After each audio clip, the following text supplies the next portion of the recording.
Welcome into a Week 6 Giants Hangout brought to you by Crestron. My name is Madeline Burke, joined by Russ Salzberg and the Super Bowl champ Howard Cross.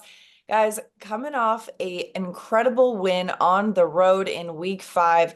This has got to be some positive momentum for this Giants team, Russ.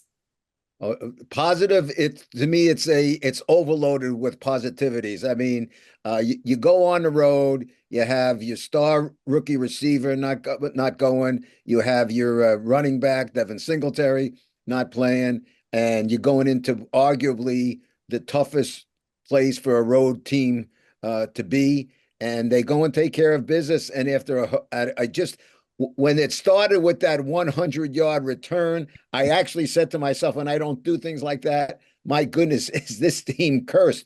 But what impressed me, they didn't blink. The Giants came right back. I thought Daniel has been masterful ever since game one. He's gotten better, better, better, and better with each week.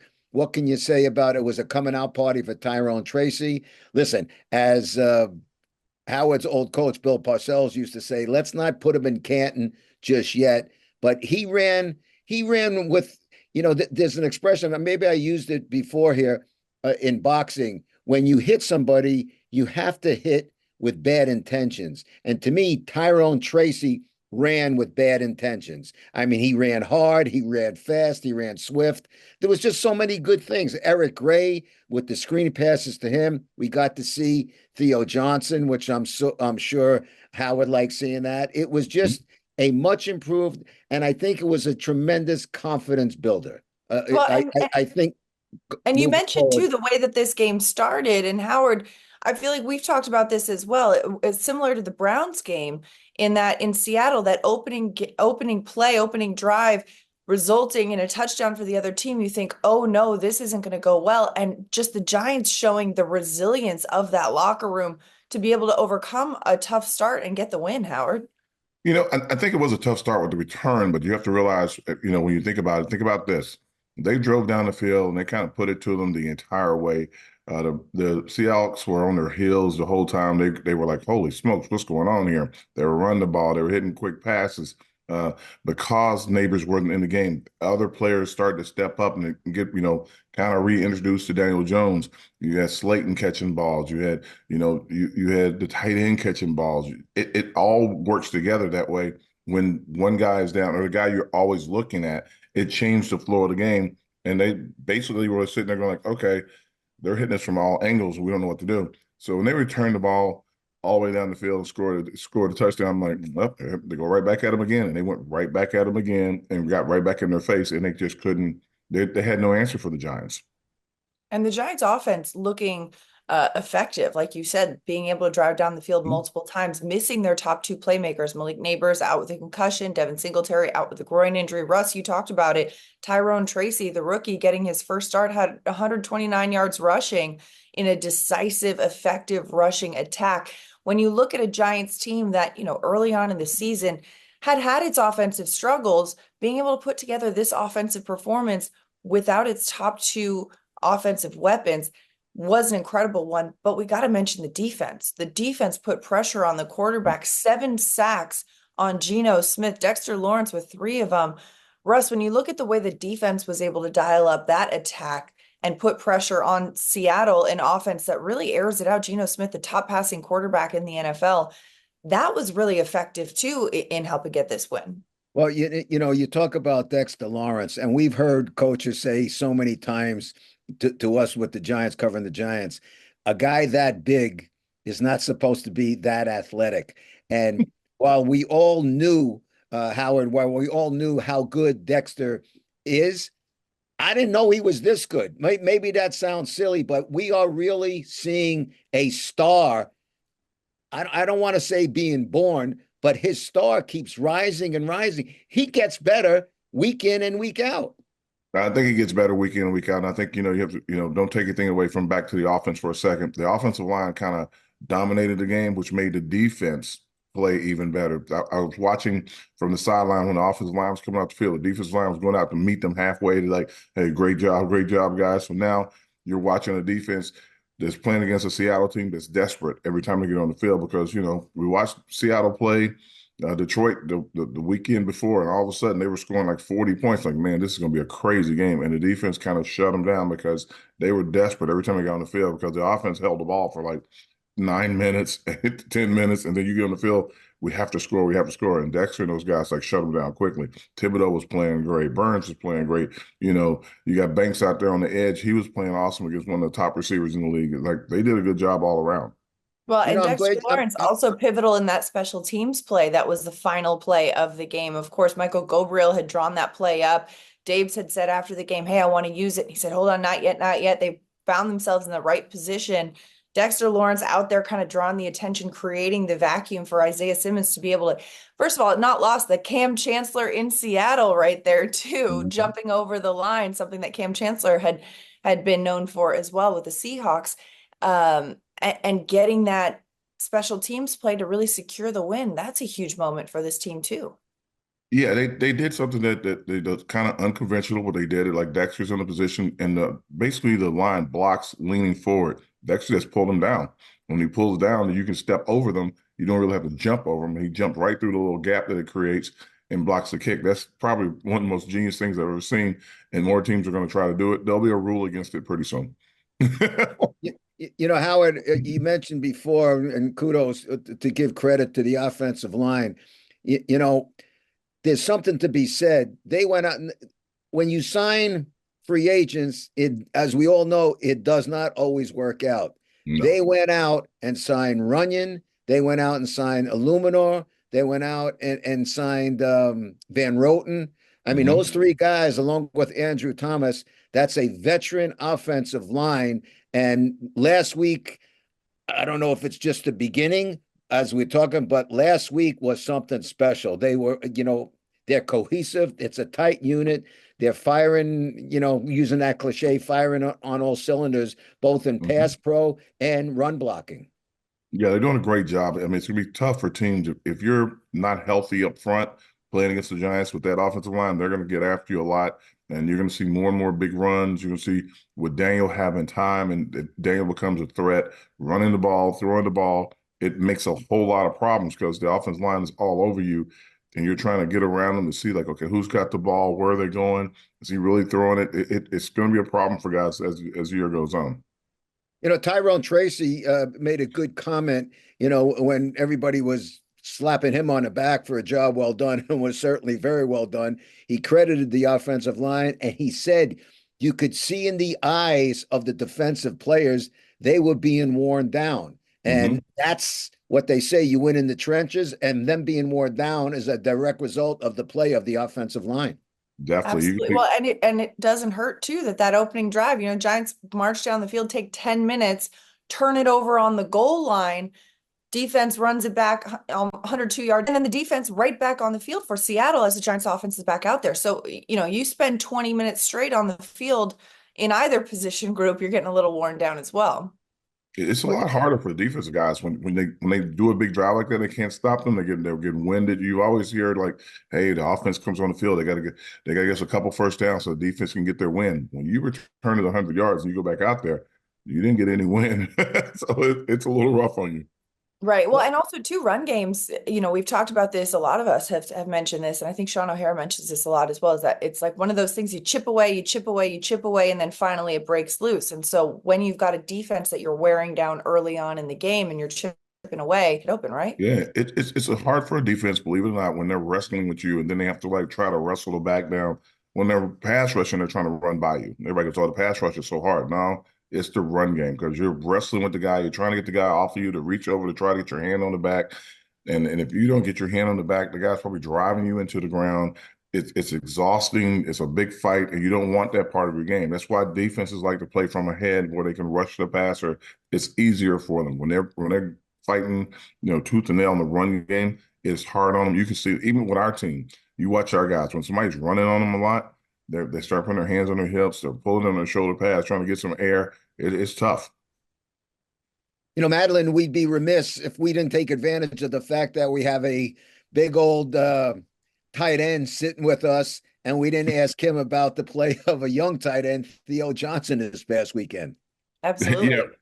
I did it. I did the report before the game. I said like I'm following missing persons report for Theo Johnson because I don't know where he is. We got to get him involved in the game, and all of a sudden he starts catching balls. It was like very funny because we were watching, like, oh, I guess we found him. So, I think, around the league, the tight end position has been down a little bit. Now, I think that's because many receivers came into the league this past year. And I think quarterbacks are focused on getting the ball to these guys because these guys are super explosive. They're way down the field. Some of them can catch it at 5 yards, take it to the house. So the tight end play has been down. Our great receiver, not that we don't have great receivers, but our great, all of a sudden Theo and everybody got a chance to get in the game. I hope that this is an open door to get more opportunities for these guys when Malik comes back, and there are more targets, so it'll be harder for just to cover Malik, but you have to cover everybody. Yeah, I don't have any inside information here, nor do any of us. But I would, based upon not so much what we've got to see, but based upon what Brian Dable and the rest of the coaching staff got to see, you know what they got to see? They got to see something to give themselves a trust. Yeah, this young man can play. Yeah, that young man can play. So maybe now we can use more weapons than we thought we had going in. And listen, some of the criticism or questions about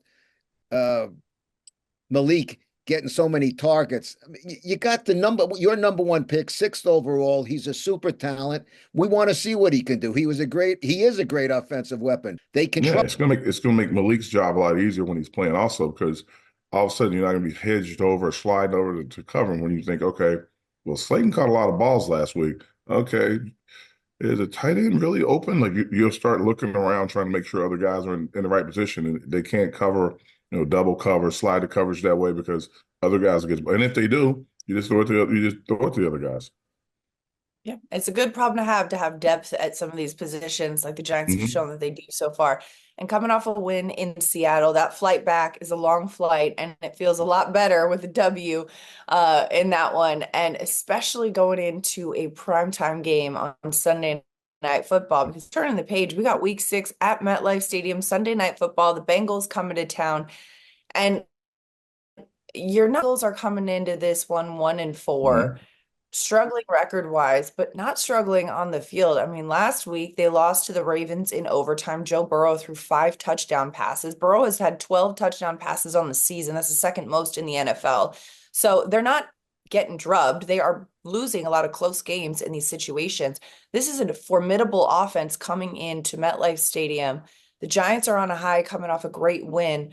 But when you look at the way that these two teams match up, playing in prime time at home, with the 100 season celebrations continuing and the pageantry and all that kind of stuff, there's a lot going on around this game. Howard, when you look at this matchup, what are your first thoughts? My first thought is kind of play like you played in Seattle, kind of run the ball, do short passes, keep the ball as long as you can, squeeze all the air out of the ball. The more time you have with the ball, the less chance that you give that quarterback, that offense, all those receivers, all that. You keep them on the sideline, let them watch the game as long as you possibly can. Joe Burrow's a great guy. He enjoys a good football game. Let him watch one for a while, and that's the way that you get a chance to beat these guys. If you go out there and start slinging it around and letting them sling it around, it could be a long night, and we don't want that to happen. Yeah, I don't think it will happen. And that 1-4 record, Howard, you know it as well as I do. This Cincinnati Bengals team, I won't say historically, but for the past few years, for whatever reason, they start slow. They've had slow starts for the past few years. So let's not look at when I say let's not look at 1-4 because some fans might say, well, this team they're ready to be had. Yeah. They're going to come in very ornery. They're at the 1-4. They know that they're a lot better than 1-4. So let's do something about it. But I agree with you, Howard. Let's not get caught and let's come in like guns blazing, like this is old Tombstone, Wyatt Earp, and Yeah. shot for shot. Let's just go and take care of business methodically as they did last week, and then see what happens. Yeah, Well, and Cincinnati's defense is struggling a lot, stopping everybody. So that's where I would say, let's get out there, have a good running game. Let's, keep some short passes, move the ball down the field slowly, get it in the end zone when you get to the red area. Let get the ball back. Always, every time they get the ball, they have so little time on the clock. That's the way you beat teams like this. Yeah, well, and there are still questions remaining about Malik Neighbors' availability. Of course, he didn't travel to Seattle last week dealing with that concussion. We'll monitor his status throughout the week to see, if he does clear concussion protocol and if he can play. But if he can play, there's two pretty significant LSU wide receivers on the field in Jamar Chase and Malik Neighbors, each top three in yards per game this season. Both top six picks in the NFL draft and both, some pretty incredible weapons for their team. Howard, when you're playing in a game with, somebody else who's, maybe an Alabama guy, and that you guys both have that same impact or whatever, is there a little extra something? Oh, always. You play against your teammates that you spent so much time with, you lived in dorms with back when they used to have athletic dorms. You have a kinship, and you want to show them, hey, check it out. Look where I am. I see you over there. You see me, and you see your folks if you're at home, or their folks when they're at their home, and they come over and like they're hugging them and everything, and you're talking to each other. It's a lot of fun to compete against your friends. Yeah. But isn't it true, Howard, during the game, you got to be careful not to get caught up in that? Like I'm going to show you, you're going to show me. Of course, there's a competitive nature to every player, especially a great player. That's what makes them so great. But, it's not a personal fight with two guys. It's 11 and against 11. And that's the most important thing. As Dave says, it takes 11 guys to win. It doesn't take Yeah, one, but it doesn't take if you two, do, it takes but if you do 11. your job really good, Russ, it looks like it's one you're fighting against the other guy. Right. That's true. Well, and also too, the Giants coming into this one looking for their first win of the season at home. Hmm. MetLife, Giants fans at MetLife haven't yet seen a win. And, doing that in this stage on Sunday Night Football would be a big moment for this Giants team. When you've seen, I mean, the way that this team has played on the road, the success that they've had on the road, is there something to that, or is that a little bit of coincidence? It's been a little bit of a coincidence. You think about they lost to Minnesota, really good team. They turned out to be a lot better than everyone thought. I think with Washington, they lost to down in Washington, but it's one of those things where they were road warriors the year they went to the Super Bowl the first time, I think in 2007. That was their big claim to fame. They started winning games on the road, and they had a hard time winning games at home. And I don't really care where they win the games, as long as they win enough games to try to get themselves in the playoffs, get themselves in the right position. But home games sometimes are hard to win. And I don't know why for this team. It's been that way for a while. I think in primetime games have been especially hard to win. So it's going to be interesting to see. Like I said, will Dayball call the game where it's like, okay, we're going to try to grind it out, and can the defense hold up against a team with such explosive players on the outside? They got like two really good tight end, two really good receivers, a good tight end. The running back's good, the quarterback's phenomenal. So it's going to be interesting to see how they handle it. Prime time team that's desperate. They're very explosive. You, you know, you just mentioned Dable calling the game. Uh, we haven't really touched on that. This is his first season, when it was first season calling the games with the Giants, and you could sense, certainly coming off this past week, Howard, there's a cohesiveness. Everything seems to be getting smoother and smoother, a little more creative each week. Now he knows, as we've been talking about, now he'll have a trust with more weapons. We're sitting here all last year, and we talked about over and over again, four flat tires. If you don't have an offensive line, you can't do anything. If you don't have an offensive line, you can't do anything. Poor Daniel Jones got hurt again. The offensive line, the offensive line. Now he has an offensive line. He looks like a really good quarterback. But before that, he was running for his life, or not even running for his life, getting hit in the second step or a three-step drop. It just changes the way a quarterback plays. With protection, Daniel is more than just a quarterback. He's going back to the Danny Dimes days. That's what he started out as. So let's see if we can get him Danny Dimes the entire year and get some more dimes down the field. Yeah. Keep him safe, keep him upright, and that protection, like you said, games won and lost in the trenches.